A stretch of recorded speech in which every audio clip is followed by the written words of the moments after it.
I almost gave up on my dreams. One, we probably never would have met. We probably wouldn't be sitting here with you guys right now. And it's crazy to think that so many people, like, things get hardest right before our breakthrough, you know, and 99% of people quit at that point in time. This is the Better Life Podcast, where we talk about real estate investing, building wealth, and all in all living a better life. My name is Brandon Turner, and I've spent my life investing in real estate to achieve financial freedom. And alongside my co-host, Mr. Cam Cathcart, we want to help you do the same. On the show, you're going to hear from world-class guests who have been handpicked to help you level up your investing, your leadership, your goals, your habits, and more to become the very best version of yourself. So join us as we explore the habits, the actions, the beliefs that it takes to build wealth through real estate investing without losing your soul. This is the Better Life Podcast with Brandon Turner and Cam Cathcart. Cam Cathcart. What's up? Putting together furniture, huh? Yes, sir. Getting excited for your new house? I cannot wait. Dude, I'm excited for you. I know. I cannot wait. I can't wait to come over and swim in your pool. Hey, and go in your cold plunge and sauna. You gotta get a cold plunge. I do have to get a cold plunge. You're gonna have to teach me how to turn on the sauna. Yeah, I do have to teach you how to turn on the sauna. You have to teach me a lot. I'll teach you everything. I'm gonna teach you how to take care of that house. All right. Speaking of taking care of a house, this episode is going to take care of you. Yeah. That's a terrible transition. I'm going to use it though. No, this episode was a absolute masterclass in how to run a business, not just how to do real estate. Like, a business of real estate is different than what I think most newbies, when they get into real estate, think. They think, like, I'm going to learn how to buy a duplex or get an FHA loan. But if you want to scale, if you want to grow a business, even if you're just getting started, this is going to be mind-blowing for you, as it was for me. It was absolutely phenomenal. And what I love too is that anybody can listen to this and they can implement it in anything that they do in their life, of how to scale teams, how to train people, having core values, and opening up your meetings with core values, and onboarding employees. I was blown away. I was honestly very, what would it be? Like, convicted? I know that's a Christian word, but even as a, like, they do so many things that I do not do. I know. I thought that too. The whole entire episode, I just kept thinking, like, oh, I need to do that. Oh, I need to do better at that. Oh man, they're so good at this. They're so good at this. You guys are going to love it. So Tiffany and Josh High are our guests today. You'll meet them in just a moment. And you're going to learn about how to do 20, 30 or more deals a month, or even your first deal. Whatever it takes, you're going to love this thing. So that said, before we get into that, let's get to today's show sponsor. This episode is brought to you by our friends at Turbo Tenant and Ballpoint Marketing. These two companies are big supporters of the show, and they know how to work with real estate investors and help real estate investors grow their businesses. So be sure to stay tuned to hear how you can get, discounts and free stuff from them both. And as you probably know, all the profits from the show go to charities of the guest choosing. So when you listen to the sponsors on the show and you work with these hand-chosen by me sponsors, you're actually doing good for the world. Now let's get to the show. All right, I think that's it. Let's do it. Let's bring them in. Here we go. Tiffany and Josh, welcome to the podcast. Thanks for having us. Yes, we're super excited. Yeah, you guys flew all the way over from the island of Kauai today, right? Just for the show. Yep. And you're there doing a speaking gig, and then we're like, as long as you're on Hawaii, might as well get you over here and speak to a whole lot more people. Right. So I'm excited for this. All right, so I actually don't know a whole lot of your story. I mean, I've seen you online, and I know your big deals. But walk us through. I'll say this. I know you as a real estate investor, couple, master couple. Is that what we call you? I don't know. There's gonna be a name for that. Power couple, maybe? Power couple. Real estate investing power couple. 20 to 30 deals a month. Is that legit? That's insane. Did 32 last month. Shoot. All right. We're going to talk about that. Former college football player. I hear. Yep. That would be you, Josh, not Tiffany, I'm assuming. Football player? No? Okay. I was obviously attracted to football players. Yeah, clearly. All right. So, I want to know later where you met. We'll talk about that, I'm sure. So I know you as just scaling experts that know how to systematize a business and grow it and scale it. So today's episode, I am really excited to get in both, like, how do you just get going, but also how do you scale up to that kind of level? But before we get to all of that, take us back before all of those things. Who was or were, how do I say, who were Josh and Tiffany High? I don't know, how would you say that phrase?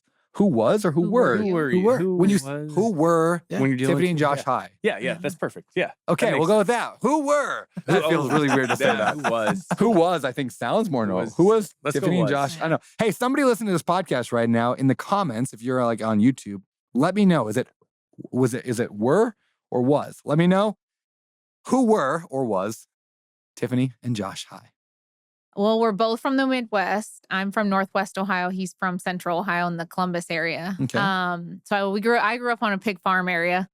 Just your small town. Went to a small high school. Went to the University of Toledo, and I was in the oil industry for a decade. So moved all over the country. I think I moved like 15 times in 8 years, multiple states. I stayed in a different city every night for a decade. And it was awesome in my 20s. So I did a lot of really cool stuff. And then, long story short, I was, like 29 or 30? I'm the oldest of a big family. And my brother, who's going to be a senior in high school, got diagnosed with cancer. And he's like, if you ask this kid what he wanted to be when he grew up, he was, his whole life, he's like, I'm either going to be an NFL player or I'm going to be a game warden. And I'm like, okay. But so the kid like lived and ate and breathed football. And so his first game in his senior year, he got tackled and they snapped his ankle. So I don't know if anyone's ever been in like a position in their life where they're like, why is this happening to me? Well, that's how me and my family felt that night. We were like sitting in the stands, bawling our eyes out because we're like, this kid's dreams just got smashed. Yeah. So he gets taken off the field. Long story short, thank God it happened because we found out he had cancer. He had a tumor in his ankle. Wow. And it was a very aggressive cancer in childhood boys. And so they basically said, like, if we wouldn't have snapped his ankle, he'd probably be gone 3 weeks later or something. Wow. So he gets diagnosed, and I was living in Columbus, Ohio at the time for a role. And I like didn't know how to respond when I found out. And I walked straight into my boss's, because I got the call at work, into my boss's office and said, I'm out. Like, I got to go help my parents take care of my siblings. They're all younger. I said, I don't really know what I'm doing. Please support me. Don't give me bad reviews if I ever need a job again. I left everything at my desk, walked out the door, and went back to my house. It was the first house I ever bought. And I didn't know what I was doing back then, by the way, but I made $100,000 on it. Thank God. So we love real thank estate. the Lord. But anyway, so I packed my little Ford Focus at the time with a blanket, pillow, and a few clothes, left, and didn't know what I was going to do with my life. So on the drive north, Owens Corning Global's executive calls me. He's like, someone from Husky just called me and said that you quit your job like an hour ago, and we're looking for someone with your experience and are headquartered by my parents. And I'm crying, and I'm like, this is really uncomfortable. I'm bawling my eyes out. And long story short, they had me come in the next day for an interview. And I ended up getting a ridiculous role at Owens Corning Global. I didn't realize my brother was going to be in the hospital for over a year. So he never left. And long story short, I took that role, and it was in Toledo, Ohio. And that first week on the job, I looked at this girl across the room and I was like, I'm really stressed. You want to go get drunk with me? So she goes to the bars with me. I'm dancing. I drank too much that night. And I met him that night. But so if it wasn't for my brother's story, I wouldn't have met Josh. But he was playing college football at the time. I like to say I'm a Puma, not a Cougar, because I'm not 40 yet. So anyways, we met, and his dad was going through cancer at the time too. And we just kind of connected over it and fell in love soon after. But I remember like 5 months into that journey of my brother being in the hospital, and I looked across the room and I was like, Mom and Dad, how have you never left the hospital in 5 months? Like, they physically haven't walked out of the hospital other than to sleep at Ronald McDonald. And my dad was like, well, our teams are stepping it up. And he owned a few companies at the time. And I just felt this calling. It was Good Friday, Easter week. And I just said, I'm not doing the right thing right now. I left my job to be here with you guys. And now I'm back in another role where I was traveling Monday through Friday by flight.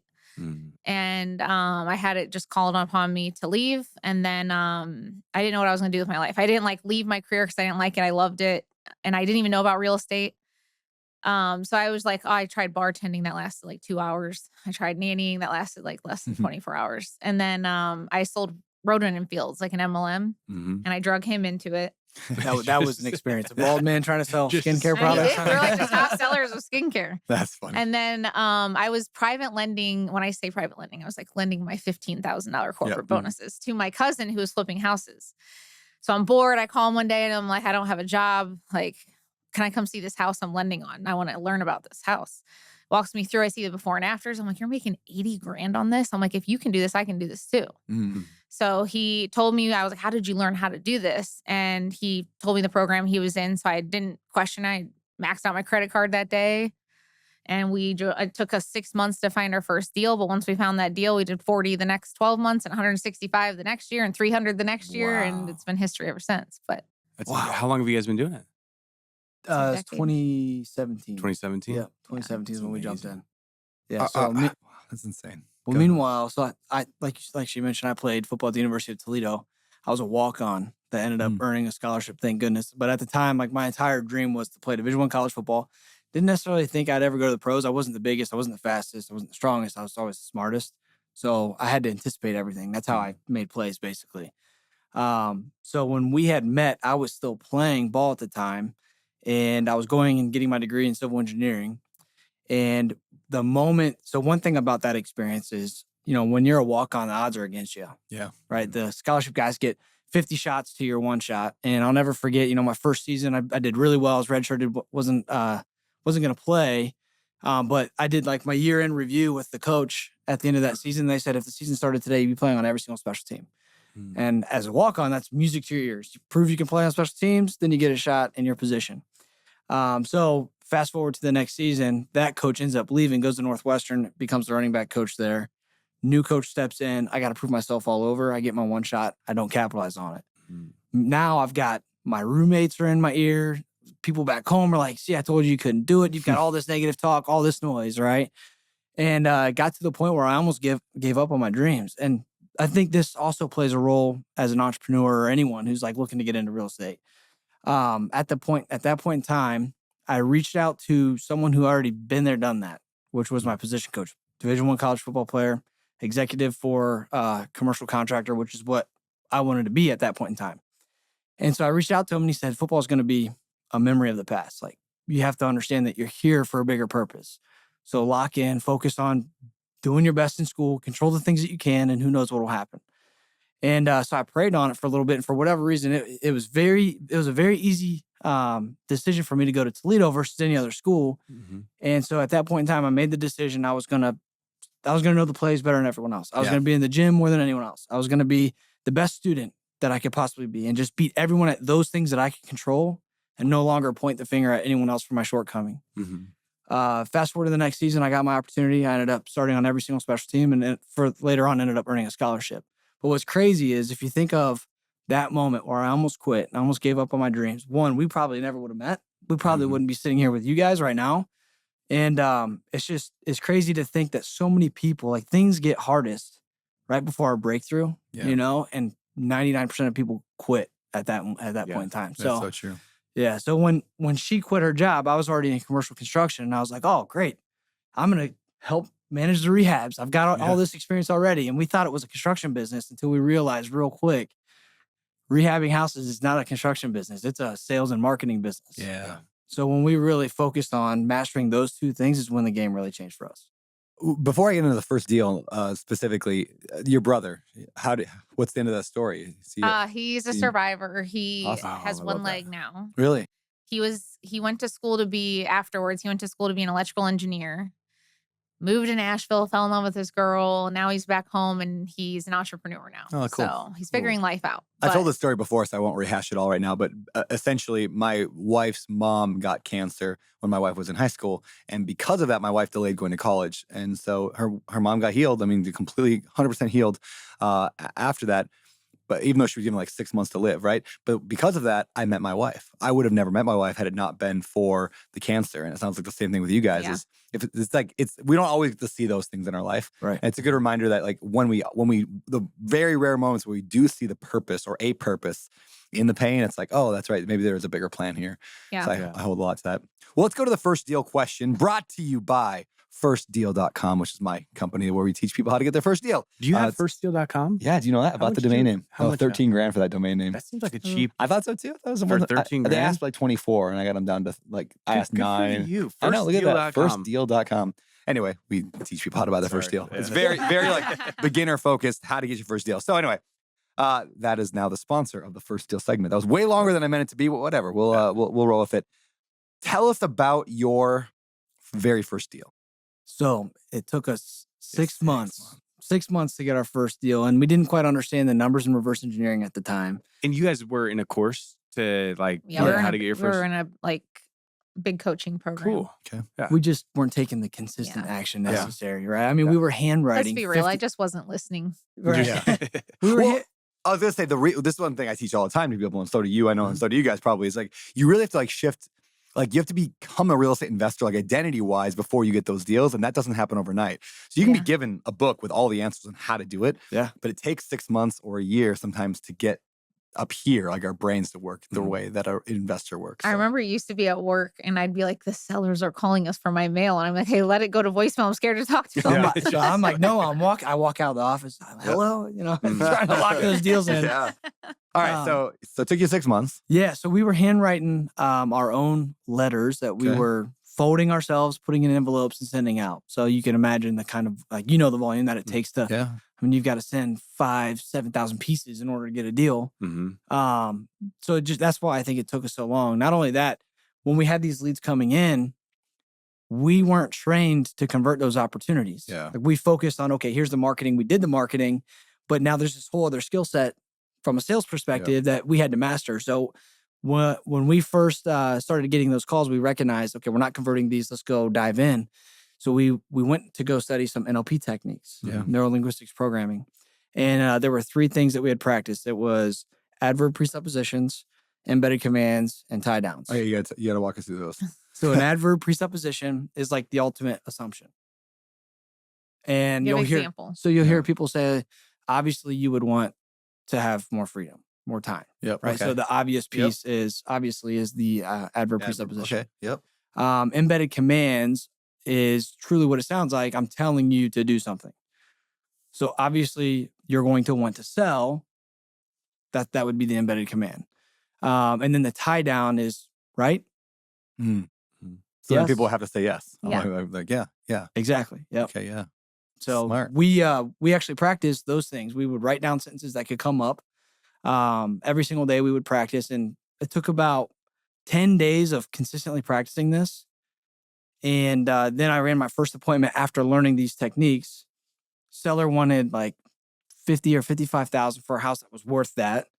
And I ended up talking them down to like 22.5. Wow. It needed like $7,000 in work. We ended up making $17,000 on that deal, but all because of that, 1, consistency in the marketing, but also 2, perfecting or at least acquiring some sort of sales skills. And we've learned a lot since then, obviously, but really dialing in on those and understanding, my coach used to always say all the time, failing to prepare is preparing to fail. Yeah. And that was the first time I'd ever truly prepared for an appointment. And sure enough, it ended up being a landed deal.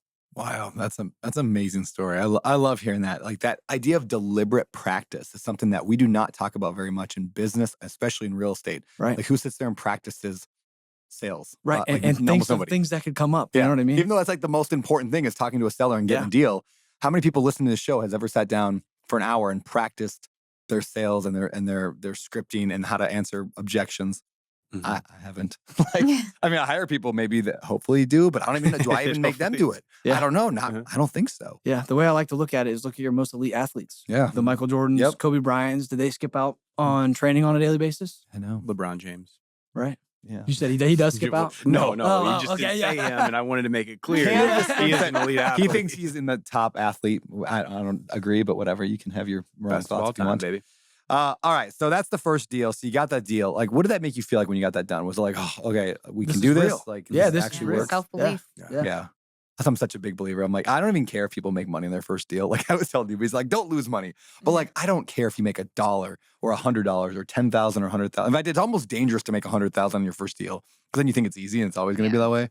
But it's just, you did it. Like it proved the model. Okay, we can do this. Gives you that confidence. Exactly. I was going to say confidence. You took the word out of my mouth. I mean, at that point, it's no longer questioning, am I doing the right thing? Is this even possible? Like, how are people actually doing this? When you complete that first deal, I mean, I think the next month we ended up doing 3. And then the next month, I think we did 6. And it's like the bar just kept raising from there. And this is the new standard, is really what it became. So I think you said earlier you did, like, it took you 6 months to get your first deal, and then you go and did like 40 the next year or whatever. Like, what was the difference there? Like, how did you do, like, what, if you could sum that up in a paragraph? Confidence. Like, what was the confidence? Oh, 100%. Yeah. Okay. Yeah. Was there any tricks to like marketing that you guys did differently, or? Oh, it might have been more consistent. We did more marketing. You did do more. We did do more. But the first deal gives you confidence just to do more confidence. marketing. To do more, and yeah, stuff. exactly. You're like, It's oh, hard to okay, I spend can a lot make of money. money. Exactly. I don't know. The first year was kind of like a shit show. It always absolutely is. was. Yeah. It absolutely We only was. knew how to rehab our first year. Yeah. So Mhm. like the program we were in, the reason why we didn't master sales was because we were only really taught to raise money in rehab. Yeah. We didn't understand. We didn't even know what wholesaling was back then. Yeah. And so we go through our first year, we do 40 rehabs. We're doing in-person appointments. So it wasn't scalable. Mhm. Like doing, and I know you do in-person appointments. Yes, we do. Yeah. But we just like, when we went from in-person appointments to phone sales, we went from 40 deals to 165 the next 12 months. Can you explain what's the difference between, I mean, in person obviously means in person, but We do all of our phone acquisitions over the phone. so you're not even going to look at the property. So we market, acquire, rehab fully virtual too. We haven't Sure. set foot in a rehab in 4 years. But is somebody else doing that, or you're like, does no somebody one walk on the my property? physical employee team does. Okay, but somebody's got to walk the property, make sure it's not Yes. falling. So we have a licensed inspector and a GC that does. Okay. Mhm. So essentially, we go into our second year, and I got into a lawsuit that I'm definitely in the I've lost money on a deal club my first year. Sure. Yeah. And getting a lawsuit really wasn't that big of a deal looking back, but like when you go in your first lawsuit, you're like the whole world's crashing down. Yeah. So I'm in a lawsuit, and I'm like tap him on the shoulder at like 2 a.m. I like drained our bank account dealing with that problem. And I said, honey, I got to go learn what this wholesaling stuff is. I got to make money fast. So I said, don't get mad at me, but I just dropped 12 grand to go to this event this weekend. So I do that a lot, by the way. Yeah. So we go to this event, and I'm sitting in like the third row, and I'm like, what is an assignment? They keep saying this word assignment. So I raised my hand, and it was like all these experienced wholesalers. So everyone started laughing at me when I asked. But so I'm sitting there. They teach me what that is. I'm like, wait, I can sell this physical piece of paper. So I walked straight out the room, and I'm like, I have 5 houses in contract to rehab. And I'm like, well, I need money. So I called I called everything they told me to do, call it title companies, do all this. I did it live on the spot and wholesaled 5 of those deals and made $250,000 the next 30 days. Wow. So I was like, okay, I'm going to shift to phone sales. And I realized then this is a sales and marketing business, and I'm the systems person of us. Yeah. And that was way more scalable. So we shifted from in-person appointments to phone sales. And then we went from wholesaling or rehabbing to only wholesaling, which was a big mistake. So we dropped rehabbing completely going into our second year. We did 165 deals, but I did a lot of stuff wrong. So I got a lot of bad advice that year. And we talk about this a lot in our programs, but it's like when we get started in real estate, we learn how to flip a burger, right? We know how to construct a deal. That's what you have to learn when you get started. You just have to know how to do a deal. Yep. But if you want to turn this into a business, you've got to learn how to build a burger flipping business. And that's totally different skill sets. Yep. You have to teach other people how to construct deals, and you got to learn how to be the owner. And so in my second year, I was just given a really bad advice around how to build a team and all this. So I just like scaled way too fast, hired anyone with a heartbeat, barely had onboarding, barely had train them. bad training. And so although we did 165 deals, it was literally miserable. Yeah. And a couple of mistakes that happened that year was building the team wrong and all that, but I dropped flipping. So we went back and did an audit at the end of year 2, and we realized that about 80 deals we sold to these 2 guys who did lipstick flips. I'm like, well, we could do this. We just didn't want to do gut flips anymore. Yeah. And so they just, basically painted it, threw on floors, listed it, and they made an additional 30,000. So I'm like, okay, 80 times 30,000. And so we did the exact numbers, and we could have made an additional $2.3 million that year if we would have just maximized our exit strategy and stuck to a buy box that we knew how to do. Yeah. And so that was a big eye opener. So when people are like, should I go get educated on this and spend $3,000 on education? I'm like, man, I would give anything to go realize I shouldn't have been doing that. That's how much that lost opportunity cost me that year. And then long story short, I didn't know how to recruit and onboard the right way. So I would recruited like half my team. We had 12 closers doing a couple million in revenue. Now we have 3 closers doing 4 to 5 million in revenue on that side.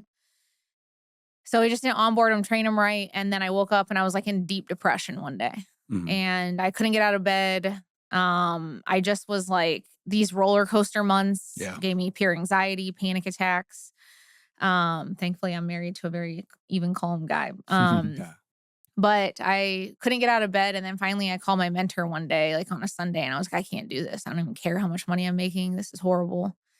And he goes, well, this isn't that hard. You're making this harder than it is. He said, walk in tomorrow and you have to press reset. So let go of the staff that you know is toxic or whatever you did. Just move past it and let them go. And if someone were to ask me what motivates me, it's not money. Like I love money, right? I love what it can do. But I love, like my whole life, I've been fixated on impacting a select, handful of people that I feel like will make a bigger impact than I could alone. Mm-hmm. And so the fact that I was walking into an office that I chose to recruit these people, I put them in the seat when they probably shouldn't have been put in the seat, and they have kids and families. I just felt very responsible.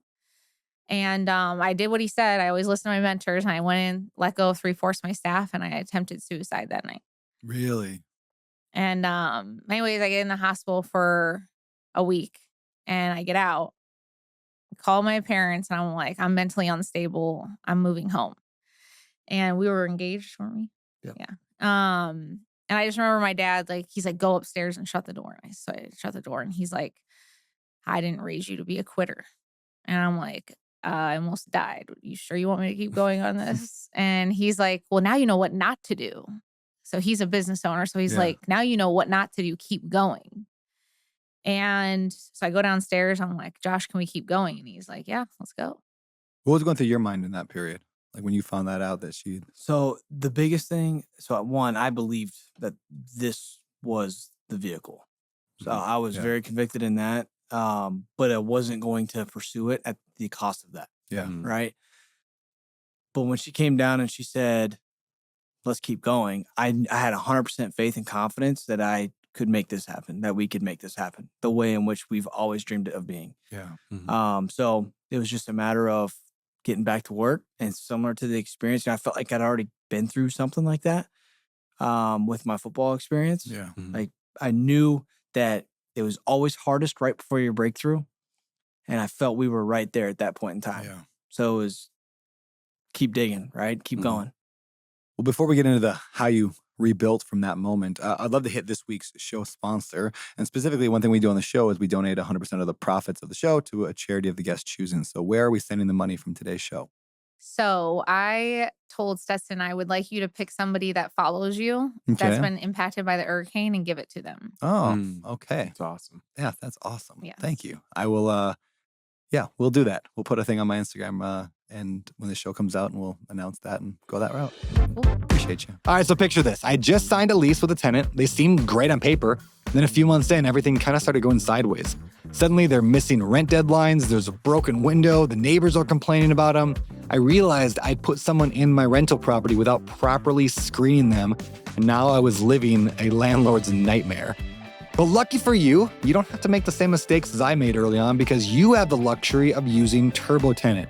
So if you're managing any rental properties right now, and you're still trying to vet tenants and collect rent and keep track of work orders and market all your vacancies, look, TurboTenant is going to be your best friend.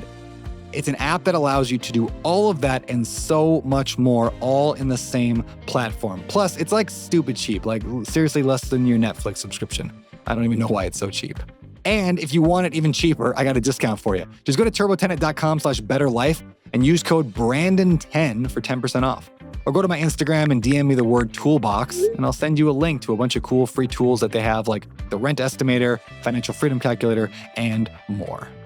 Hey, so many of you have heard me tell that story about how I bought my daughter Rosie a fourplex, like a rental property, the week she was born, and how we put it on an 18-year, mortgage payoff plan so it'll be paid off when she graduates from high school. So essentially, my tenants are paying for Rosie's entire college.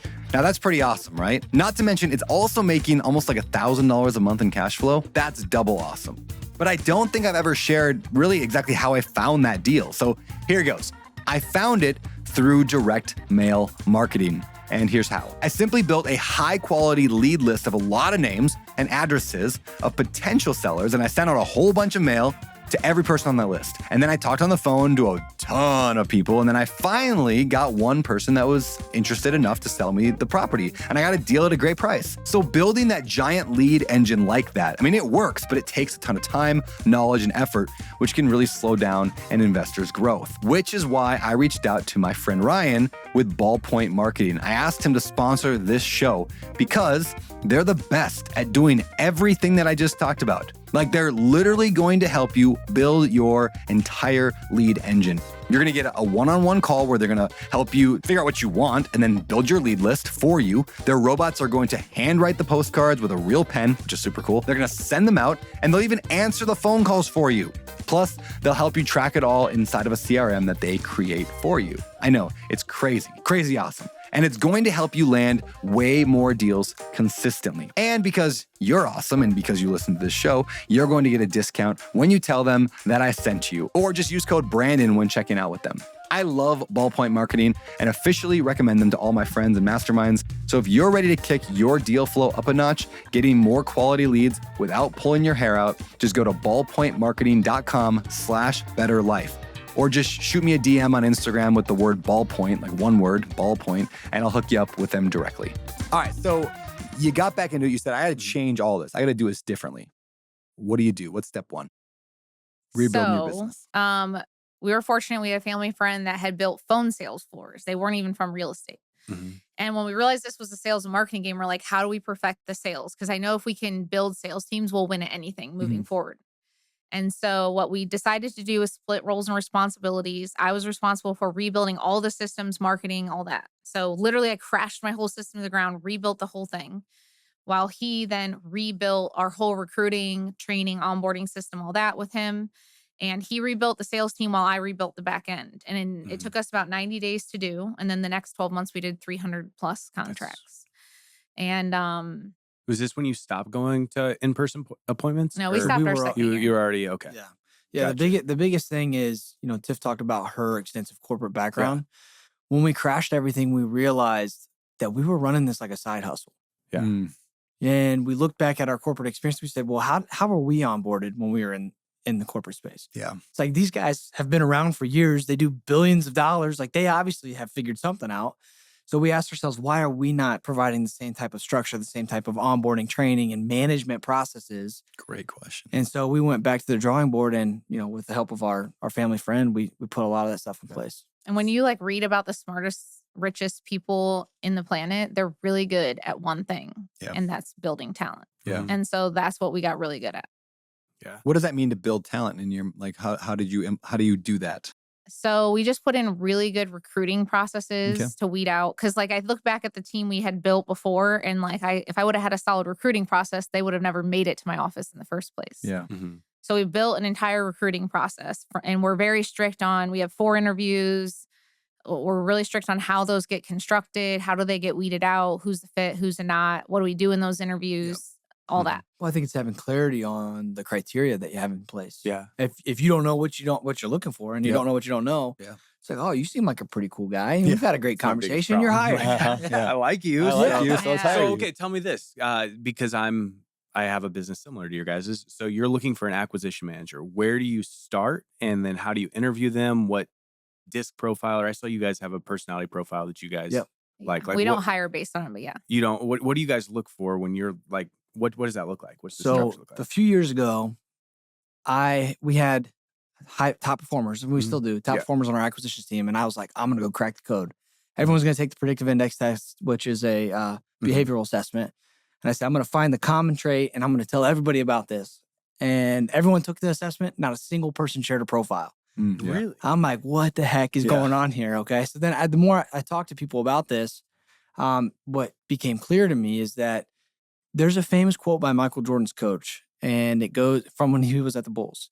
It says that a system allows talent to shine rather than requiring talent to outshine the lack of a system. So said another way, when you have a dialed in process, you can go and hire anyone and basically turn hay into a needle instead of looking for a needle in a haystack. Mm-hmm. So what we look for now is not a specific behavioral profile, because regardless if on paper you should be in sales or shouldn't be in sales, I can equip you with all the skill sets that are required, but you have to have these 3 things. And this is what we call our ideal team player.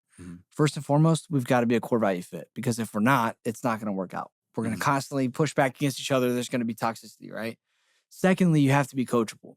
Even if you have 10, 15 years of experience, if you're coming in and you've been in car sales and you think that you're just going to know it all about real estate and selling to a seller, it's different. So if you're going to come in and just be a know-it-all, you're going to be toxic for the team. you're probably going to hold us back from growing, and that's going to be a problem. And then the last thing is you have to be growth oriented. If you're focused on being the best version of yourself with your personal development, you're learning something new every day, you're in the gym, you're focused on your health. If you have those habits outside of the office, when you come in, it's going to be no different. You're going to want double training. You're going to want to listen to more call reviews because you want to be the best version of yourself. So that makes sense to me that you can test for that. You can find out people's life. You can interview questions around that. That makes a lot of sense. Yep. It makes sense. You can interview people and ask them about their core value stuff. You can get that middle one, coachability though. Yep. How do you test somebody or know that somebody's going to be coachable? We do a working interview. Okay. And it's a surprise too. When they come in for the in-person interview, they have no idea that they're going to get on the phones. Okay. So we train them on a brief 1-page script. We train them on the 2 or 3 most common objections that they can get on the phone. And then we go put them on the phone with sellers. Now what we do is the minimum goal is you have to talk to 3 people. And every single time you get off the phone, even if you crush the script, you hit it out of the park. I'm going to give you 1 piece of feedback and I want to see if you implement that feedback or if I have to give you the same feedback time and time again. Yeah, that's good. While they're also doing that, I'm looking at how they're maneuvering the system as well. Are they able to multitask, have a conversation, listen to my feedback live and implement while also navigating the CRM? Yeah. And then how do they communicate with the guys sitting to their left and right? Because culture is our number one priority. I think that when everyone, especially people that have sales floors, culture is the number one thing that's going to retain top talent. And so we want to pay attention, like, how are you communicating with the guys on the floor? And then after the interview, assuming that they do well, then we take them on what we call a team meetup, whether that's coffee, lunch, whatever. And we want their direct sales leader and then anyone else on the team that's available to go. And the whole point of that is just to make sure that, like, are you going to fit in with us? Because like we are here for a mission. Yeah. And so like we're super growth oriented in like professionally and personally. We push our team to new heights and not everyone's like that. And so we want to make sure, are you going to fit in here? Because if not, it's going to impact when you're not a massive company, right? And we've just, ever since we've taken this approach, we've taken on to our other companies now. And we haven't lost, we've maybe lost 1 person in 3 or 4 years in our companies. And we've hired like 70 or 80 employees just in the last 12 months.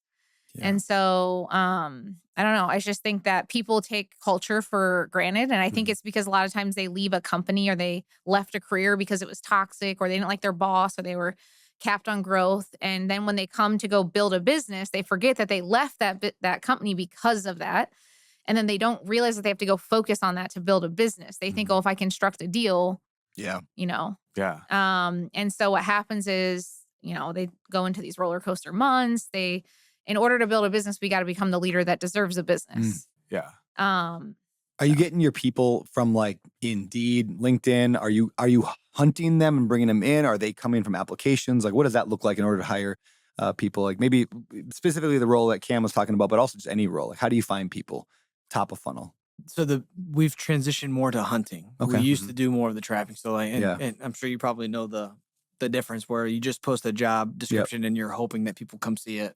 That are the right avatar. I've never heard that metaphor of hunting and trapping, but I love that. Yeah. That's a great metaphor. Yeah. You set a trap and you're just hopeful something takes the bait, right? Yeah. Versus going and stalking down the exact game that you want, right? So there's a like outbound resume search feature on Indeed. That's worked really well for us. And then recruiters. Yeah. We've also, so not only do we pair the outbound, we've gotten really good at understanding what other big companies have really good leadership and sales training. So like, for example, Best Buy, they have phenomenal sales and leadership training for being a retail and like people not having degrees and all that. I think it's phenomenal. So when you go into outbound on Indeed and pay for that subscription, you can say, you can find people that are leaving Best Buy and it's on their resume. And we've recruited tons of people from there. That's a great tip. Another thing that we can do that you, anyone watching can take away is I'd say like 50% of our employees have come from a referral program that we do. So whether you work for us or you don't, we do a $5,000 referral bonus. So what we do is for sales specifically, we have a 2-week onboarding. And then after that, day 1 through 30 on the phones, we have a 30, 60, and 90-day expectation that's very clear. And they have to sign at the time of accepting the role. So if they hit that 30-day expectation on day 31, we pay $1,000 to that person. If they hit the 90-day expectation, then we pay the rest of the $4,000. So the only way they get paid for the referral is if they bring someone in that performs.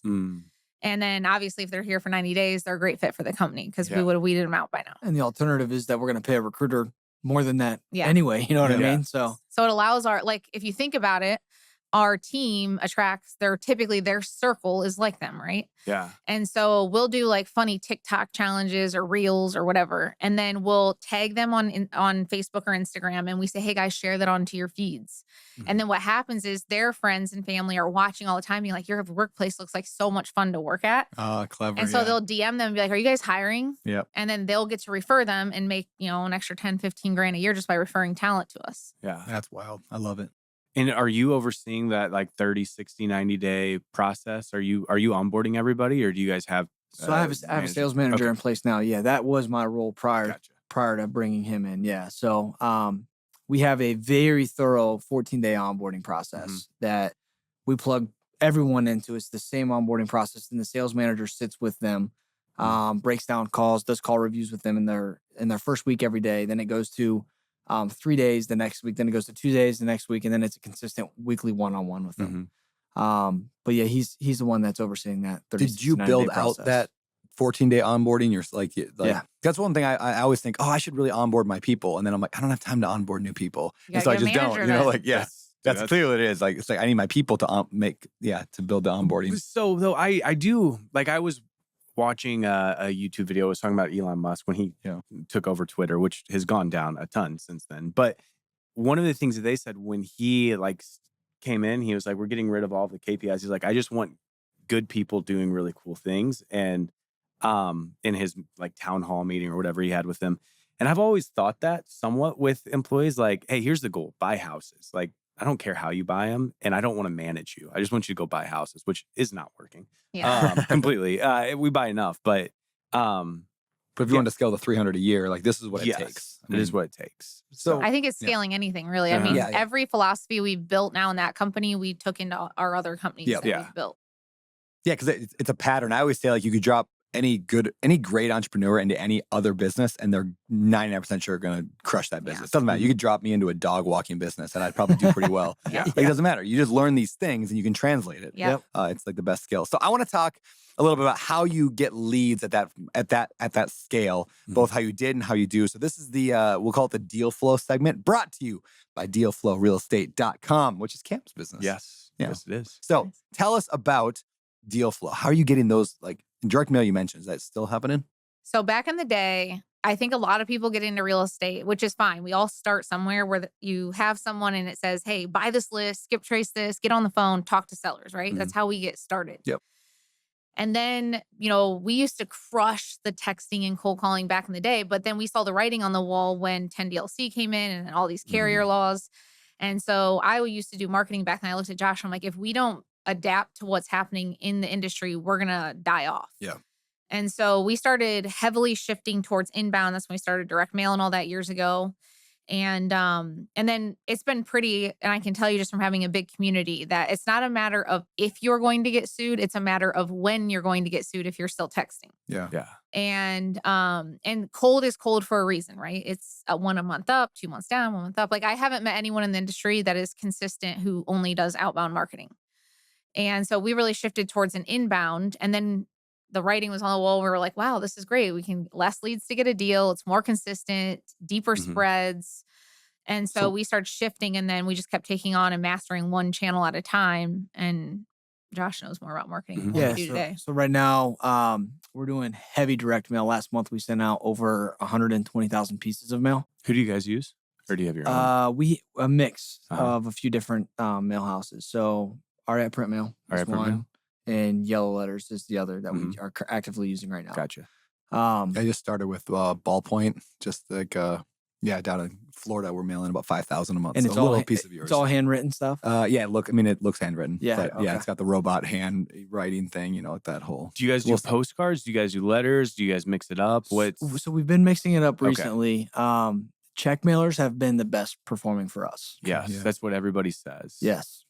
Whatever. I think you it's have to also the beginning of your conversation with the sellers changes a little bit. Mm-hmm. Yeah, you've got to set the right expectation to say, hey, this number on the check doesn't necessarily mean that we can give you this number. I guess there's some assumptions going into that.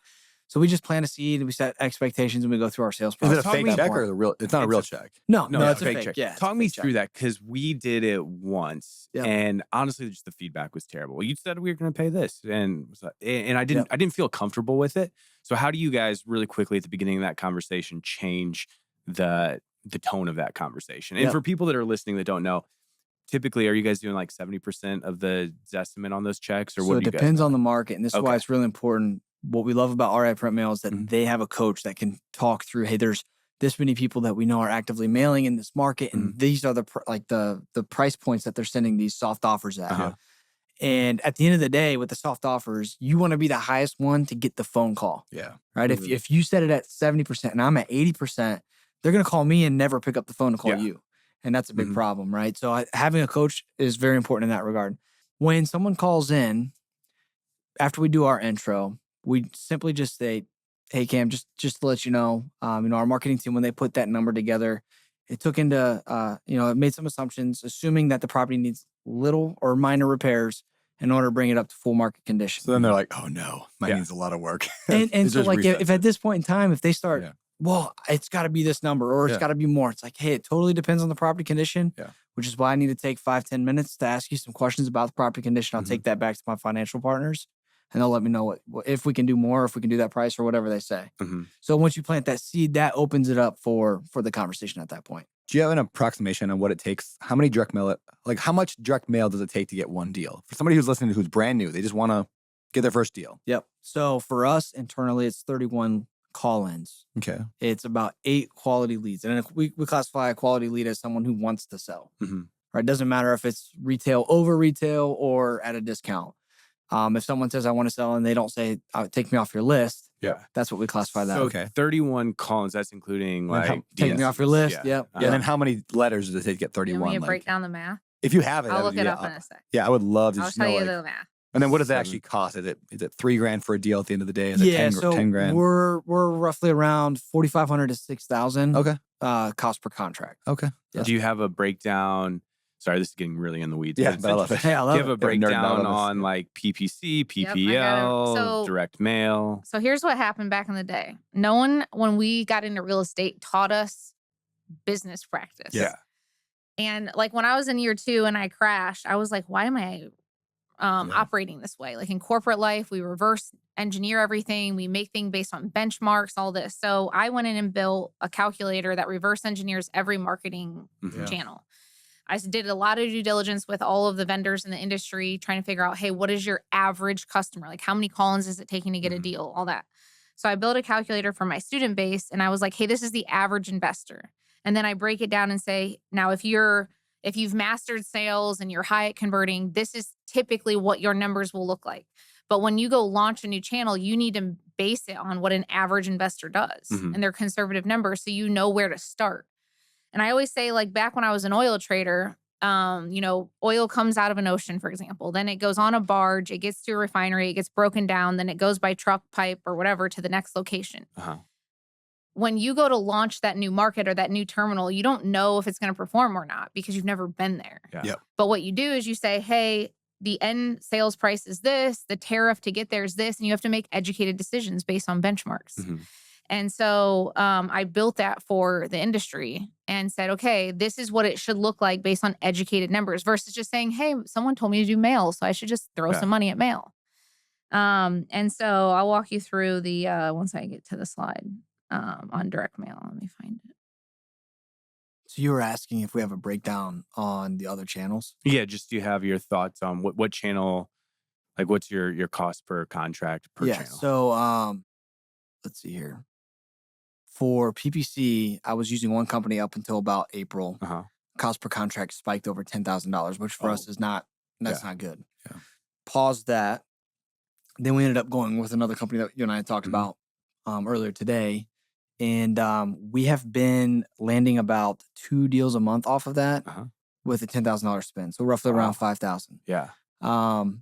TV has been another one. It's a little bit higher. We have like a 3X on TV, but it's more, it's drastically impacted mail in a good way. Yeah, people are calling us saying, hey, I picked up your mailer because I saw you on TV.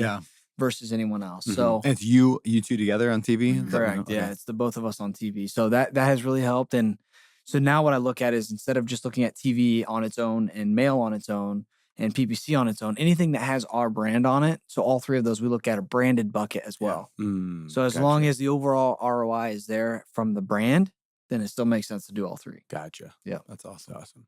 All right. I'll see if this makes sense without seeing it on a piece of paper. So when you're doing direct mail, there's a few key numbers that you need to understand. One is your monthly revenue goal. And a lot of times when I'm on a training and I'll say, hey, what's everyone's monthly revenue goal? They'll be like 40 to 60,000, 60 to 100. I say, you can't do that. Yeah. It's like 60 or it's 100. Which one is it? Because you can't reverse engineer anything without a solid what you're trying to go after. And a lot of times people don't know what their goal is. And I'm like, well, if you don't know your goal, we can't. So that's the first thing we have to start at. Then you have to know your average profit per deal, your cost per mail piece, and then your success rate. The success rate is so critical. And if people aren't tracking this one thing, like your whole marketing will blow up. And so that means if I lock up 10 contracts and 7 close, title issues, whatever, I have a 70% success rate. And if you aren't plugging that metric into all of your marketing numbers to budget, like it's a domino effect of wrong numbers. So a lot of times that's a metric that I know a lot of people aren't tracking. So essentially what you'll do is, let's just assume someone has a goal of making $40,000 a month and your mail piece is 50 cents. Let's say it's a postcard. Your industry, we call it industry standard stats, is 1 of 42 call-ins is going to be a deal. Now for us, it's 1 of 31. Yeah. That includes all your no's and all that. A 0.5% response rate. That's industry standard. And we're right around that as a company. And then you plug in your mail cost. So what you're going to do is you're going to take your $40,000, divide it by, let's just say my average profit per deal is $20,000. 40,000 divided by 20 means that 2 deals need to close. Now, if I have a 70% success rate, which means 7 out of 10 close, then I have to take the 2 deals divided by 0.7, and I have to actually lock up 3 contracts because 1 will fall out, right? From there, I take 3 contracts that I have to lock up times 42 call-ins, means I need 126 call-ins to get a deal or to reach my $40,000. 126 call-ins divided by the 0.5% response rate means that I need to mail out around 25,200 mailers. 25,200 times that 50 cents, because of that mail piece you're going to use, is $12,600 that you should project to spend, right? We're making educated decisions. 12,600 divided by your 2 closed deals, not 3, because only 2 will close, means you're going to spend about $6,300 a contract. So you take 20,000 average profit per deal divided by the 6,300 per contract, means you're going to get a 3.18x ROI. That is if you are an average investor with typically 1 exit strategy. So we give 3 examples when we go through the math. We say, hey guys, we all start as, say, a wholesaler that has no proven sales process. That is your numbers you should base it off of.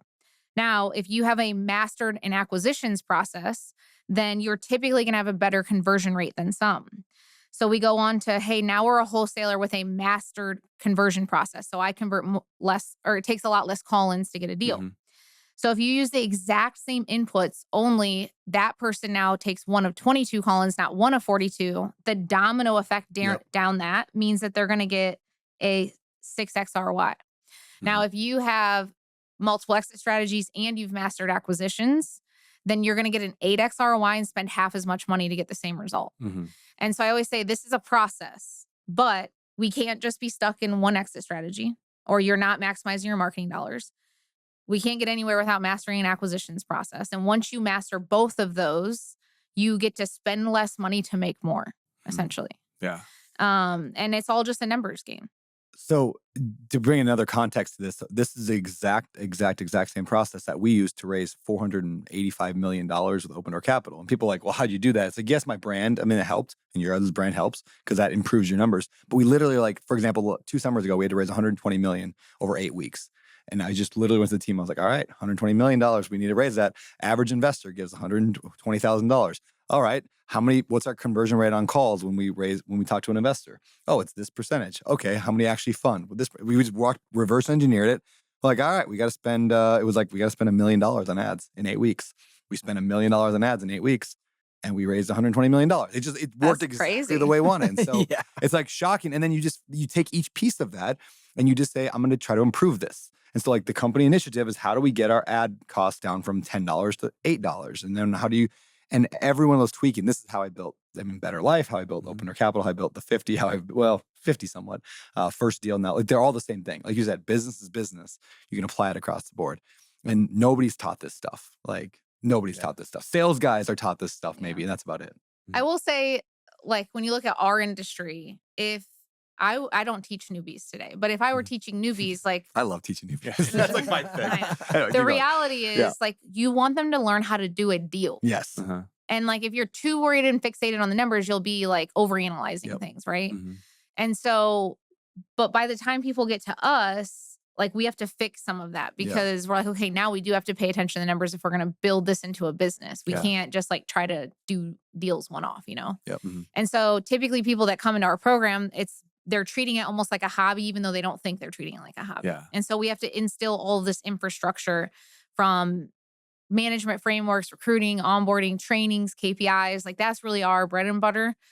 I've never, like, we don't even talk about like probate, divorce, or any of that kind of stuff other than on onboarding.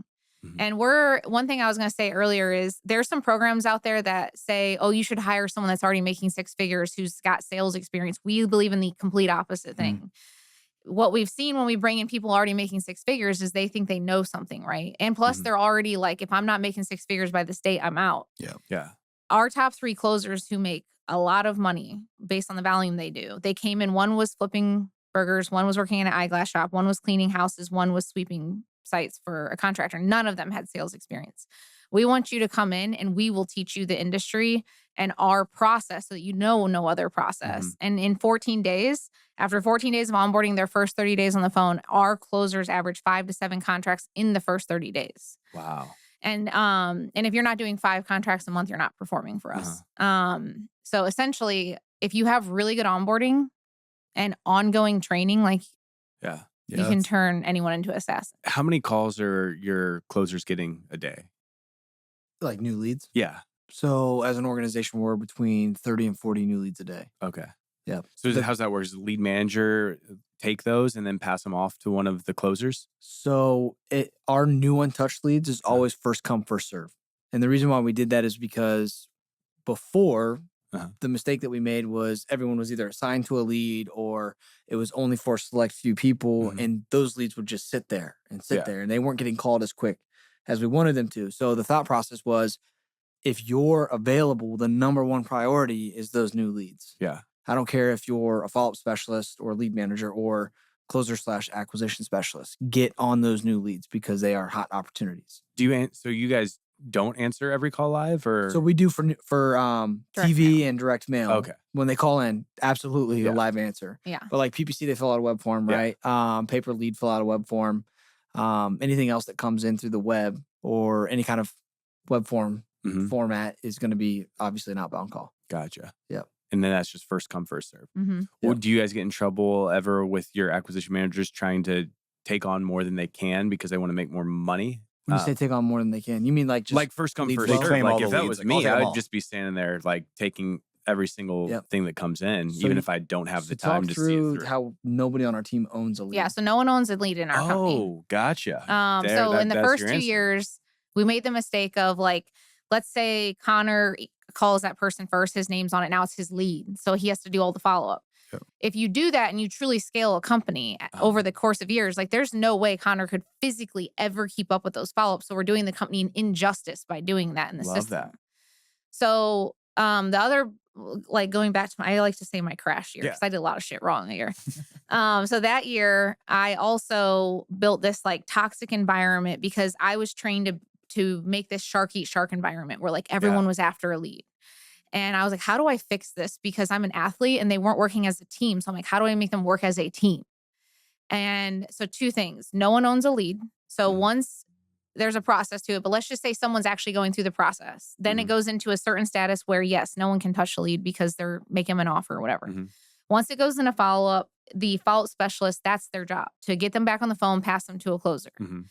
When we brought in that one-on-one mentor who had scaled multiple phone sales floors that did millions of dollars, he was like, why? The first thing he said when he came in, he goes, I'm confused. Why is everyone prospecting and closing in this company? And I said, I don't know. That's how I was taught.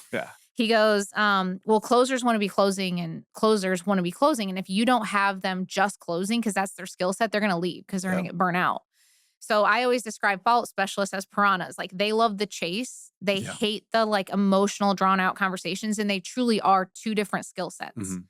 So we really have to, like, once someone comes into the company, we say, okay, you're really good at this and you're really good at this, and you get to make a lot of money on either one. And so anyways, we changed our structure. No one owns a lead, and we build a system to that. And then we created a team bonus. And the team bonus is every 6 months for us right now. We've tested different things, but 6 months has worked. This is, if like in my education company and other companies, it could be a month because when you transact, you collect money a day. But in housing, it's not like that. So in Q4 of last year, the quarter previous to when the bonus is, so January 1 through June 30th, we say, here's the revenue goal. If the team hits this and you were employed in the quarter previous to it, and you hit minimum expectations all 6 months yourself, then you qualify for the team bonus. And everyone gets paid the exact same, no matter if you're a closer or follow-up specialist, whatever. And the whole intent behind that was we win as a team. And so if you ever heard in the military, it's like mission first, then team, then individual. And so when we went back to rebuild the company, we're like, well, we're athletes. We believe in team environments. Like, that's who we wanted to attract. So we went out and started recruiting previous athletes, military, people who think like we do. Like if you're on a team bonus, right, and you're sitting next to the guy next to you, and we can go over some of the culture things we do, but we have this living above the line thing, our theme in our office. If you come in and you had like a bad night or a bad week, like we have this red line at the door. And I don't know if you guys, I'm sure you know Urban Meyer, right? No. Yeah. I have no idea. You know Urban Meyer? Tim Tebow's coach at Florida? I don't do sports. No. So Urban Meyer is like a championship winning coach. I like Tim Tebow, but He's been in Florida Florida and Ohio State. So he wrote this book Above the Line. And so essentially what he did is he painted a red line on the football field. And once you walk across that line, he's like, leave your shit at the door. Because like we're here to win as a team. Now we can love on each other and be there for each other and support each other when you walk past the red line, back off the field. But once you're on the field, like we have one mission. And so we have a red tape at all of our doors that says, hey, when you walk in the office, leave your baggage at the door. And yes, as leaders, if you have something happening in your family, we're going to love you, support you, be there for you. But while you're sitting on the sales floor, like leave it off the sales floor. And so it's a theme in our office, and we say it's living above the line. And so if say someone has a bad day, Connor's gonna be like, bro, above the line, because it's not just you're impacting the whole team's bonuses. So it's like a team environment, and it allows them to hold each other accountable at another standard, because like when you come in now, you're not just impacting yourself, it's everyone else around you. How do you avoid the person just doing the bare minimum not to get fired then? If they get one guy, if 5 is the require, let's say, one guy's doing 25, one guy's doing 6. The 25 guy, I feel like is going to be ticked off that he's making the same amount as the guy who does 6. Or is that not a thing? So they're commission-based. They still get commission-based. Okay. So they still have an incentive to do well. Yeah, they still have tiers. Okay. The team but bonus the bonus is just stuff the flat is, rate. that makes a lot of sense. And then we make the team bonus like super attainable.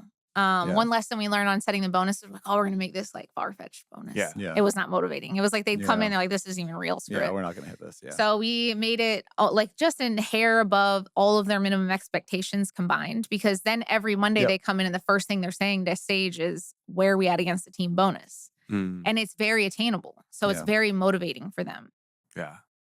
What else do you do in team culture? How do you build and foster a good culture? So we do every month we have team outings, which we'll go whether to like a Dave and Buster's and have a game night. We'll do paintball. We do a turkey bowl every year where we play flag football. You know, it's the real estate team against the education team. That's always fun. A lot of trash talk, but things like that. And then, every single meeting in our organization starts with gratitude. And so in gratitude, from a leadership perspective, it's an opportunity to plant seeds around certain cultural standards, like above the line. We also have this equation of E plus R equals O. So we all understand and operate under the belief that events are going to happen to us. So in the sales world, you might lose an opportunity. You might make a mistake and not handle an objection the right way, and therefore you lose an opportunity. But your response to that event could lead to a negative outcome or could lead to a positive outcome. But we control our response to that event. So this is where, as a leader, I can plant a seed and say, hey, like I'm going to recognize, and I'm really grateful that Connor lived up to E plus R equals O. Or maybe there's something else from a personal development perspective that we learned that we want to share with the team. So we're always talking about that in our one-on-ones and everything around gratitude. And then our 1% better. Yes, you want to talk So about we have that? so one of our mentors taught us like themes in your culture. So one of our themes is 1% better every day. Yep. So that's like professionally, personally, whatever. So our employees only have hats that say 1% better. We have shirts that say it. And they take pride in that. So like we don't give it out to our students or anything. It's just for employees. And essentially it's like if someone, again, it's like the whole concept of we all have bad things happening in our life. And it's our role to push each other. Like we want this to be a family environment. And so we want to be living 1% better every day. So it's above the line, 1%. We call it no BCD. I call it bitching, complaining, defending, but I'm not blaming. I say bitching. He says blaming. And I don't know. We've built like such a tight culture because of it. And cool. I don't know. I feel like through our management framework, we've been able to develop relationships and also still be able to give tough love. And like it's honestly built more loyalty because they know we're out here to build them as people. But honestly, everyone's number one way to build culture is through your core values. And a lot of times people that come into our events, they're like, we're like, hey, how many in here think core values is fluffy? And, everyone raises their hand and it's like, and everyone says, well, I left this job because, it was just on the wall and no one did anything about it. Yeah. And so what we do in interviews that made a big difference for us is, we live by them, we breathe them, like you break them, you're out. And so we realized in the interview process after the crash, we weren't making that a priority as much as we should in the interviews. So we do this new exercise. One of our mentors taught us that if you say, hey, what are your top 3 core values and why, they'll just tell you integrity. I think respect is Yeah. important. Yeah. So Hard we're work. like, we don't want to do that Determination. anymore. So what we do now is an exercise that's you have to say, hey, what are 3 people that you know them and they know you? So it can't be Michael Jordan if he doesn't know you. We're going to put it up on the board. I want to know 5 qualities under each person of why you look up to them. So we go through the exercise. It takes 20 minutes. And almost everyone, literally, men, women, half the time they're crying in it. And so I'm like, oh, when they say, hey, say it's their dad and they tell me a story, I'm okay, well, tell me more. Because if someone just said selfless, like they're selfless, I want to know more about that. Like, what about selfless is important to you? So I really get to know somebody. And how do you define that? How do you define it? Give me a version of like, what's good, what's bad? Because I learned a lesson. One of my top core values is commitment.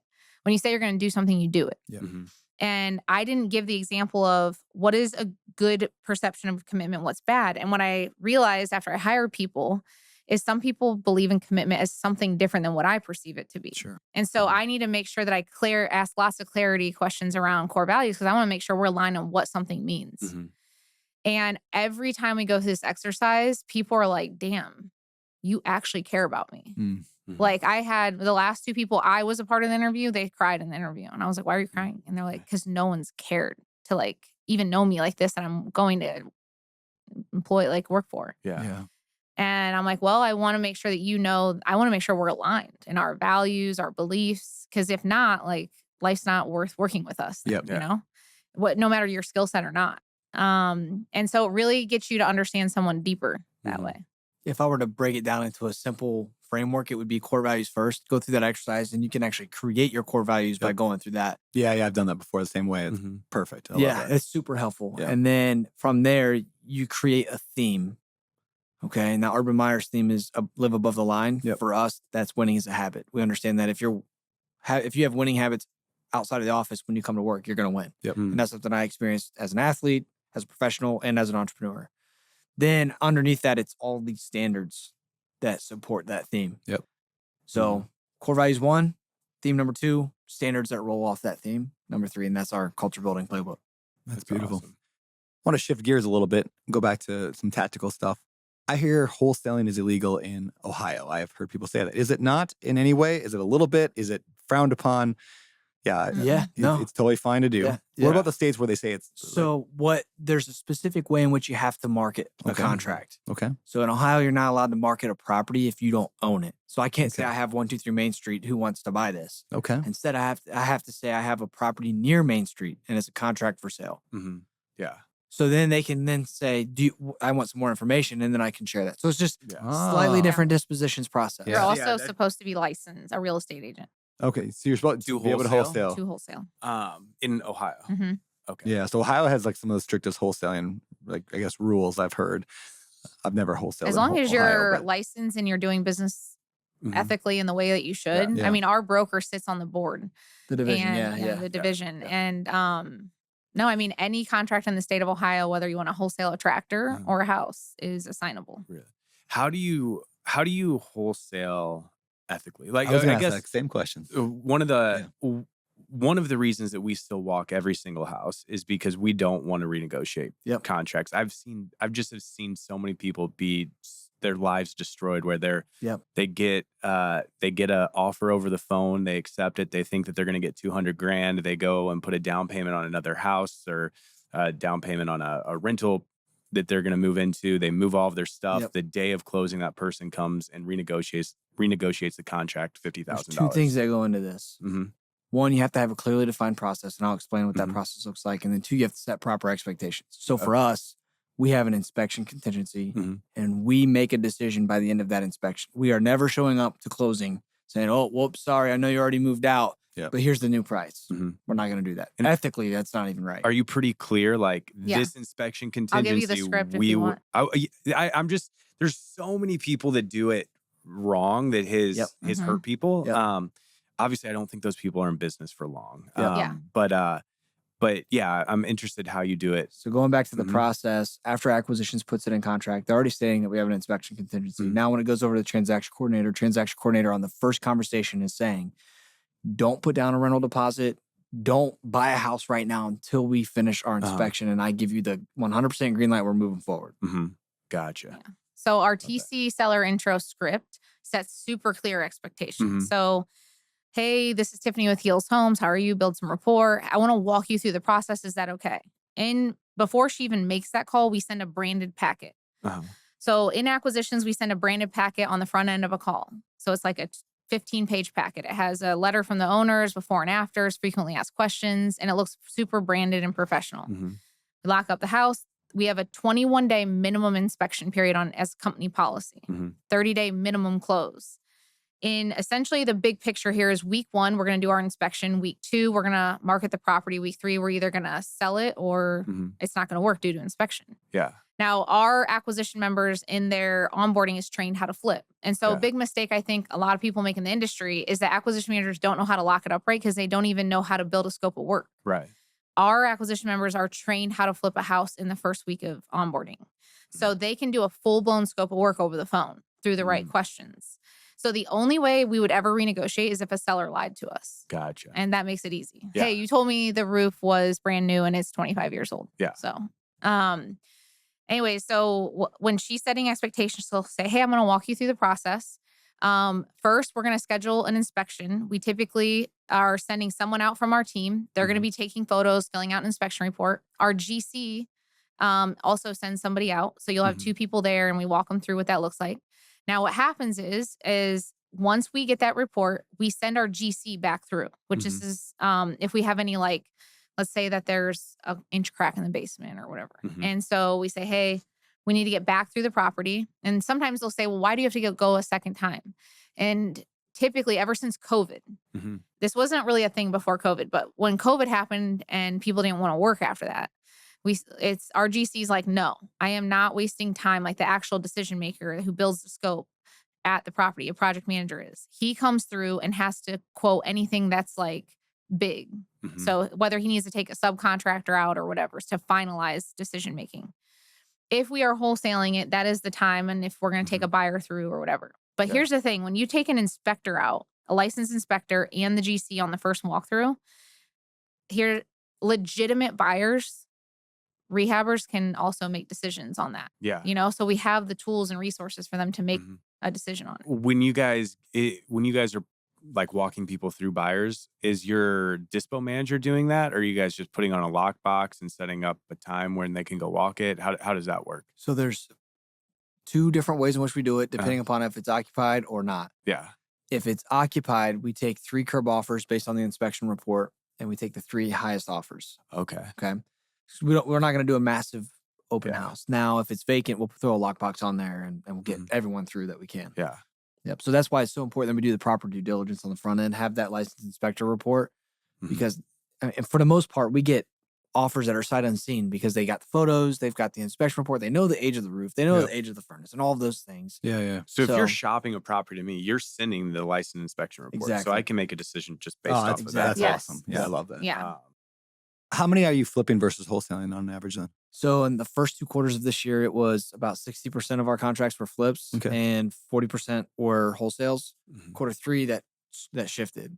The biggest reason is because I'd rather move a deal for 10 or 15,000 if I was planning to make 25, because by the time in quarter 4 it sits, 30 days, I take 1 or 2 price adjustments. Then I negotiate, 10, 15 under what we plan to list it at. So I'm just let's take the velocity of money right now. So if you guys are locking up, like, how are you flipping? Because we do about 10 a month, and you guys are doing 18, or we're doing 18 to 20 a month. Like, how do you manage that? That's a lot. Yeah. So the good news is that our GC in Columbus, they do like 90 plus rehabs a month. Oh wow. Okay. Yeah, So and all they do, they have the crews to facilitate that. In Toledo, it's a little more limited. It's closer to like 5 or 6 for that contractor. Yeah. So it's just a matter of finding the right people. Yeah. It's no different than finding the right acquisition specialist. Yeah. The only difference is like they've got to be a little more responsible, build out their own processes, and we vet that in our interview process. Do you have a team? Like, are they W-2 employees? Do you have any W-2 on the rehab side? No. So it's all outsourced. Yep. So our transaction coordinator, which is what we call operations, she manages our GCs and all of their project managers. So they are like our project managers, basically. It's just all outsourced to the GC, and obviously they make a markup on that. Yeah. I'd love to take a minute here and pull back from like this high level and go to like people listening that might have 1 property, 2, 5, whatever. Like they're more new. So I wanted to ask them, like, how would you suggest these people do this? So first of all, direct mail. At what level should people get? Like, what's too small? If you got $1,000, you're probably not doing direct mail, or you are. Like, where do you begin?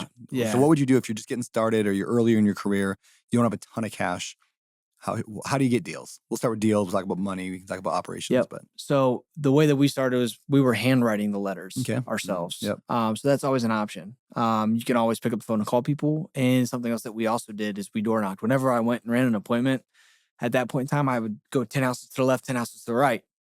And I intentionally knocked, and we landed some deals from doing that as well. But at the end of the day, you've got to pound the pavement. Like you have to take extra action. So as you do more deals, as you gain a better financial status, now you can do more of, I hate to call it the easy button, but for lack of a better term, I don't have to hammer the phones myself because I can now go and leverage other people, right?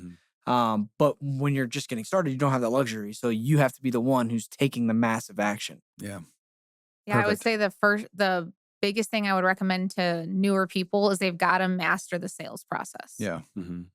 That's what's going to be make or break for them. Yeah, I 100% agree. All right, so what about, let's talk funding for a minute. So first of all, what are you guys doing for funding? This is like generally, do you have hard money, private money, you raise money? We raise private money. Do you do it in a fund, or you per deal? Or you per do deal. Like one investor, one deal? Okay. And then new people, what do you suggest? They don't have a ton of rich people in the Rolodex to be able to raise. What do you do for financing if you're new? I still believe they should do private money. Okay. Because if you do hard money, it's fine, but they have to still gap fund it anyways. Yeah. And I didn't have any rich people around me. I think a little bit different approach than what I was taught in raising private money. I always tell everyone like 2 different ways. If you're walking to a restaurant, you're going somewhere, always sit at the bar, because you always want to ask your people to your left and right, hey, what do you do for a living? How are you? If you ask them what they do for a living, they're going to ask you back. And you just say, hey, thanks for asking.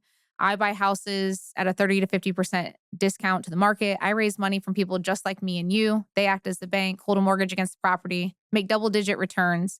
I buy a house, flip it in 4 weeks, list it, sell it. And anyone with money is going to be like, and I say I do 20 plus a month, Yeah. Anyone with money is going to be like, tell me more about that. Yeah. You can get a read if someone has the money or not. And you never want to ask or act desperate when you're doing that. So because you have the opportunity. You've got double-digit returns. Yeah. Like, where are they going to get that from? So I have like an email, it pre-sent in my inbox. And so I say, hey, have you ever heard of private money? And they say, no. Do you want to, I have a packet on it. It just teaches you where you might even have money laying around, whether it's equity in your house, cash in the bank. It just teaches 101, like what that is. Would you want me to send it to you? Cool. What's your email? I'll send it to you right now. I have it preset in there. I said, oh, do you want to see a deal analyzed so you can see how my lenders analyze the deals? Cool. It's in the packet. And then I just press send. And then I say, hey, can I follow up with you in a week from now? That's brilliant. That's awesome. And then I follow up, and then that's how I nurture the relationships. But I try to make it nonchalant. I feel like when I was getting raised in the industry, they're like, put on a suit, Yeah. make this packet professionally, and I don't do that. Mm-hmm. Beautiful. I love that. Yeah, that's the hardest thing for me with raising private money when I first was what you said, don't act like you're looking for a handout. And that's what I felt like going into a lot of those conversations where it's like, oh, help me. And like coming up with that confidence of, no, I'm actually giving you a really great offer here of double-digit returns on your money. So yeah, I think a lot of people, they get nervous to raise money because they weren't raised. Most of us weren't raised in an environment where we even talked about money. It was like forbidden. Yeah. And I think it's an uncomfortable thing to do. And sometimes it's a belief issue that we have to like, well, why would I raise money for my friends or family? Because what if I lose it? Or what if this, what if that? But I say, what if you don't lose it? Yeah. But I always like, then it's just education from there of like the difference between the stock market and money and how it's an opportunity for them more than anything. And I always tell the story of how I actually got into real estate by lending money first before actually doing the deals. And it was life changing. I remember getting my first check back and I was like, wait a second, I made interest on this while I was sleeping. Yeah. And it was just, you know, something no one ever taught me growing up. Yeah. And when in sales, which is essentially when you're raising money, you're in sales, you're just selling an opportunity, right? Like that was a mindset shift I had a few years back. So in sales, like you tell stories. And so like that story will be way more impactful than if you're just like, I can give you a 15% return on your money. Yeah. It's like, okay, fine. But you telling the story of the first time you got a 15% return, that sinks in people's soul. Yeah. And I always tell people if that, they're like, so then the objection is, well, what if I didn't raise money or lend money? It's like, okay, well, you just say, hey, my acquaintance. Yeah. They don't know the difference. Yeah. Just say, yeah, me and my acquaintance. Yeah. How did you guys get so good at like business? Like I literally have been just sitting here thinking like, I'm going to take this recording and send it to like my like leaders of my company and say, that's what a CEO looks like. Just like, this is how I want people thinking. How did you get that way?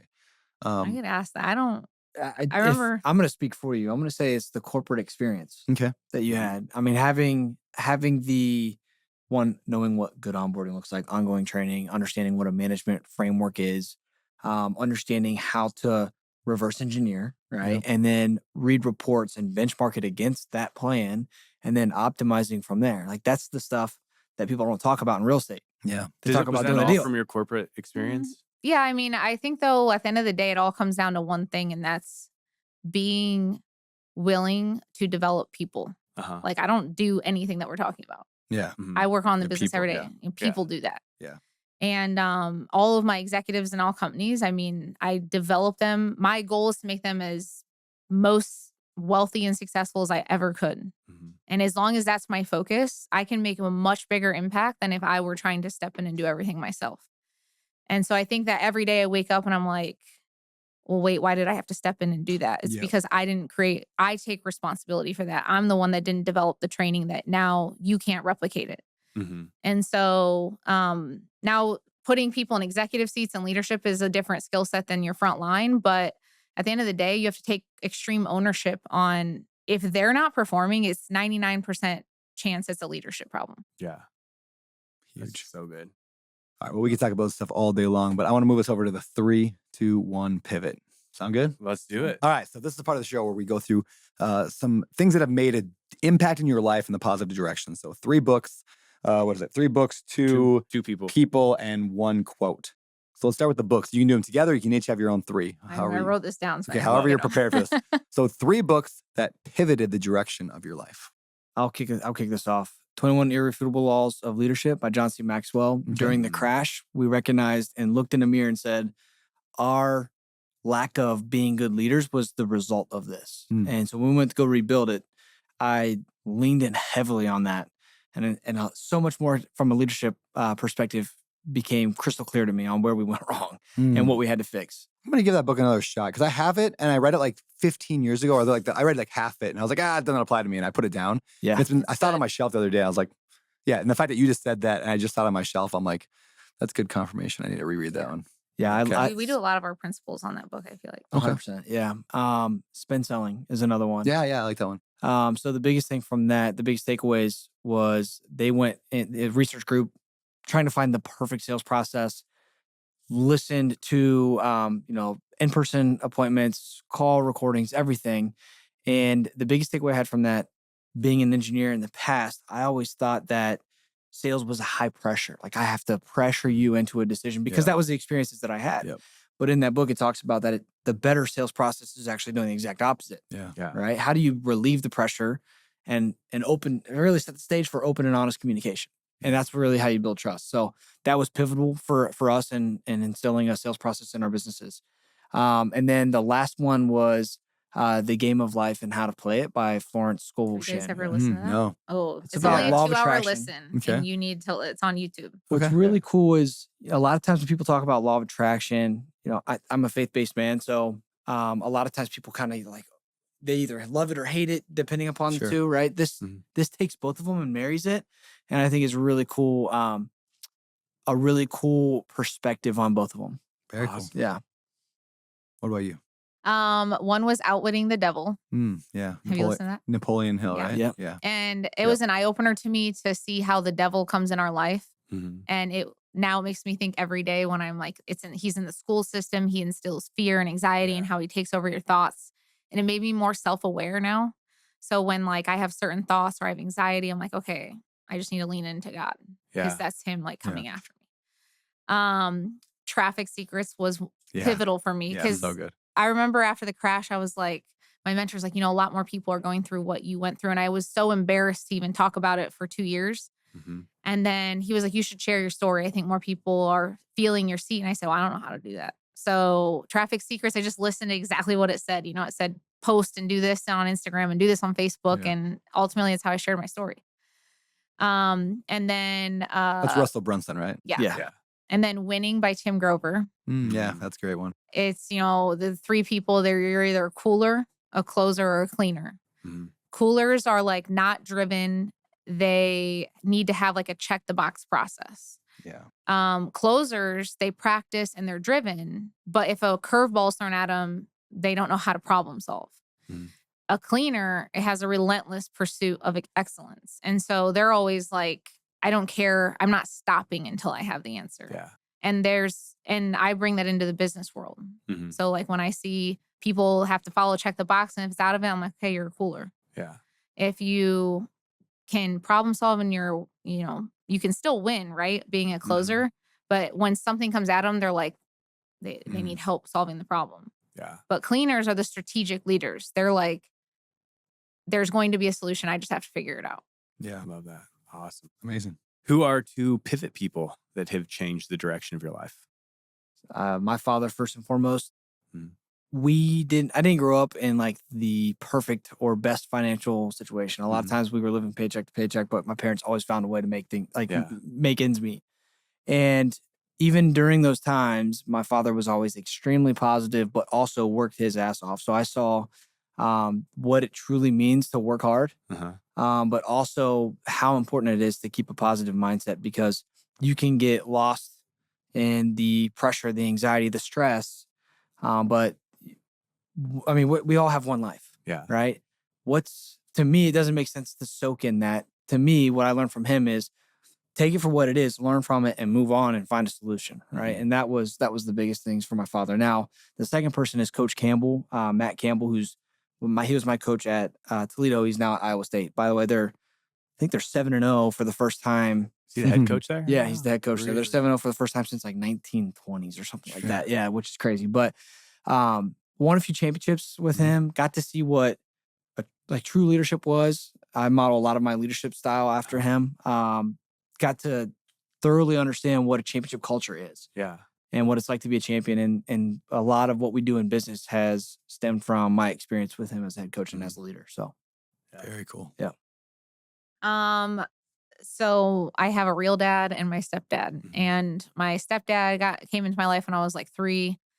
He, my real dad left my mom. He was an alcoholic, all this stuff. So I feel like he had made a massive impact on me in a negative way, but it shaped me to be who I am today. And because of him, I was always in like fight or flight in my early childhood years. So like I always have a sense of urgency, which is sometimes good and sometimes bad. But I had to problem solve all the time as a kid. So I'm always thinking like 10 steps ahead because I always had to maneuver like, how do I eat, do this, do that. Well, my dad now came into my life and he stabilized our family. And I'll never forget when I was 8 years old, they were getting married and he quit his job, came in, told my mom, and he was like, Tiffany, you're my first employee. Here's a phone, here's a script, read it. And I don't know. I was like, he always taught me to bet on myself. Yeah. And so I've always bet on myself because of him. And he obviously gave me work ethics. He's made me start working at 8 years old. But I wouldn't be doing what I'm doing today without him. That's awesome. Cool. Love it. Let's talk about quotes. Is there a quote that you live your life by or that changed the direction of your life? 1% better every day. She talked about a little bit from our standards. Yeah. The whole thought process is that we don't have to be incrementally better. It doesn't have to be this massive change that we make in order to reach the goals or successes we define it, right? Mm-hmm. We just have to focus on each and every day, looking back at yesterday and asking ourselves, did I get 1% better? Because if we can do that in just 1 year, you end up 37 times better than when you started. Yeah. Now imagine that compound effect over 2 years, 5 years, 10 years, or even more, right? And I think that everybody thinks you have to be this completely different person tomorrow, and you don't. Mm-hmm. Just 1% better. Love that. Mine is success is not owned. It is rented, and rent is due every day. Yeah. Mm-hmm. So it just reminds me that every day I have to wake up and get after it. Awesome. All right. Next segment, we're going to move to past, present, future. Okay. So we're going to start with past. What advice would you guys give to 20-year-old you? Good things come with time because I am very much like 100 miles an hour. Yeah. And like if you guys have ever seen a PI index, my C, which is patience, is like not even on the charts. I have no patience. So I think me and everyone around me is like, Tiffany needs to learn patience. So I'd probably tell myself to be a little bit more patient. Love it. For me, it would be read more often sooner. Yeah. I didn't start reading until I think I was 24 years old. But I always thought that reading was like textbook or, Harry Potter or something like that. But instead, focusing on learning skills and learning from other people's mistakes and shortening my learning curve, I could have done so much more before that time. I still feel like I got started early, but it's never early enough. Yeah. Yeah. All right, present. What is something you've done in your life? It could be habit, action, trait, routine, something you've done in the last 12 months that's just given you a better life. We're going to share this one. We recently bought a lake house, and I'll let you explain that. So we're big boaters. That's like our one hobby that we're have in common that we love. And so we live on a lake in Columbus, Ohio. And then I grew up on Lake Erie, and it was like a part of my life. He's big into fishing. And I remember my parents owning a cottage next to my grandparents. And so just waking up every morning when I was like 5 years old, 10 years old, going over to my grandparents and then making breakfast and donuts. Yeah. It was just like, I could never put a price tag to that. And my parents live in a like little private community on Lake Erie. No houses ever sell in it. And this lady went to my parents and was like, hey, I think we're going to sell it. We're going to take any off-market offers first. So I called them and explained like, this is really sentimental to me. Like, I want to be my parents. What do you want to sell it for? And it was like between me and these two other cash offers. And I was like, name your price. Yeah. There is no price to the experience this will bring me. I don't care what the house is worth. What do you want? And he was playing hardball with me. And I was like, no, I don't think you realize, like, name your price. So he wouldn't give it to me. So I'm like, screw it. I made some out of the wall price and he accepted it. Love it. But this summer was like, honestly, out of all the ups and downs of building businesses, was like the most sentimental, amazing summer I've ever had. And it really taught me like, okay, this is all worth it. Because when you're in the middle of working that hard and like you have bad days, good days, like, is this really worth it? And then when you get to give that to your kids, you're like, okay, this was worth it. Yeah. You have kids? I have two. Okay. Very cool. I think the biggest thing, I know the biggest thing that we've been focusing on is how can we create experiences? Yeah. Because it doesn't matter how much money we leave our kids, the things that we leave our kids, they could lose it all tomorrow for all we know, right? But the one thing that they will always remember is how you made them feel. Yeah. And so being able to do that, being able to be by her family. My mom also lives with us. We retired her, so she's a full-time nanny, living nanny for us. Oh, cool. So she goes up there with us. We've got the whole family. It's family reunions every single weekend. It's been really cool. That's amazing. Beautiful. I love that. Speaking of kids, let's move to future. What do you want your kids to say about you guys when you're gone? Because you have two. You said 4 and 4 months. That's amazing. Oh, wow. Yeah, we do have two. Now, the biggest thing that I would say is I want them to understand the hard work that has gone into everything. That they would say that, money didn't change us, but it magnified who we truly are. And that we loved each and every person that stepped foot into our life. So the biggest thing about us is we're not focused on having impacting the masses. It's having a very deep impact on a smaller portion of people. Yeah. And so I want my kids to experience that. I want them to feel that through the experiences, through the lessons, through the things that we're able to teach them. But even seeing what we've been able to do from a business perspective and seeing that deep impact, that's what I want them to remember us by. Love that. Amazing. Yeah, I just had my second kid. She's 5 months. And it hit me even harder with a second kid for some reason emotionally. And I just keep asking myself every day, how do I make sure that they remember how I made them feel? Because I didn't have present parents when I was a kid. And it always made me in fight or flight. So I was like, I don't want to make her feel that way. But I'm like, I also have a desire to build something big over here, which requires a lot of effort. Yep. And so I said, what is the one thing I have to get really good at to make sure that I am present with my kids? And that's building leaders. And the more leaders I build, the more time I get to spend with my kids. Yeah. Because then I put talent in place that do those things. And what happens is people get into real estate or businesses in general, and they're like, I'm grinding 20 hours. I thought when I left my job, I was gonna be working less, and they're out grinding. I'm like, you're grinding because you're not focused on the one thing, the one skill that will get you to where you're actually trying to go, which is not just financial freedom, but time freedom.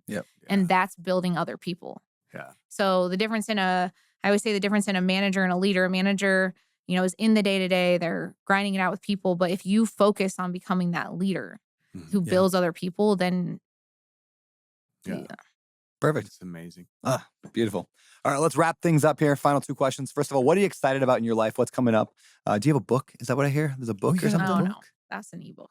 Ebook. That's cool. Hear about it. Ebooks are books. Yeah. So okay, what are you excited about? I thought you meant we were doing a different book. No. So we did just come out with an ebook. Okay. And a lot of people always ask us about the crash and all these things and what do we do differently after the crash? And so we made an ebook, a virtual book on the 26 biggest mistakes we made during that time. And then we said, what did we do to flip the switch afterwards on each individual story? And so we just launched it. We haven't even put it on links yet. It should be on this week. And it'll be on our Instagram. It's the 26 mistakes I made building a 7-figure business.